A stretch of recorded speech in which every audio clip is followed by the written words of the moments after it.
He says, if you want to keep the game fast and action-paced, why limit marathon to a set amount of time?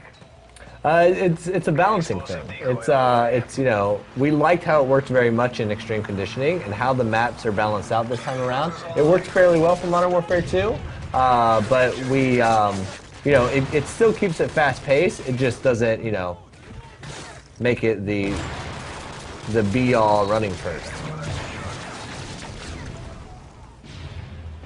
Requires you to have a bit more strategy, especially in things like capture the flag, where Marathon was fairly, you know, fairly powerful in capture the flag in Modern Warfare 2, where now it requires you to also have that speed, but also have you rely on fighting as well.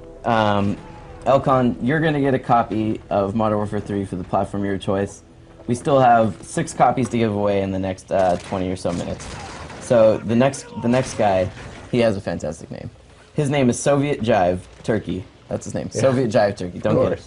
He says, what effect does the EMP grenade... Turkey's jive you. He says, what effect does the EMP grenade have on kill streaks? Examples, deployable turrets, etc. Is it that it destroys them, or...? Yeah, it'll take them out. Okay, it doesn't just temporarily disable them. Right. Where, you know, flash and stun have, like, effects on them, where EMP is designed to disable them.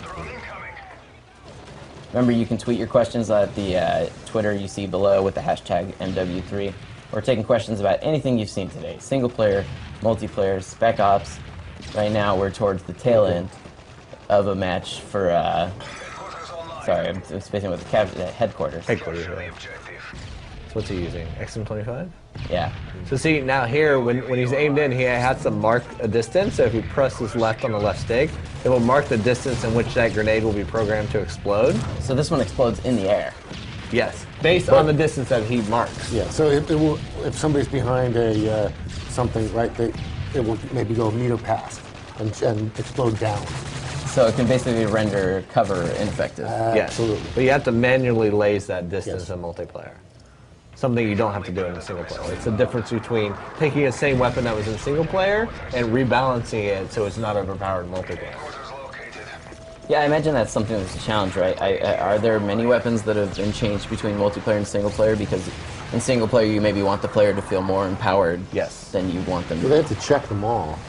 So, yeah, I'd say every weapon goes through a rebalancing when it comes to multiplayer, in terms of reload speed and weapon damage and all that stuff.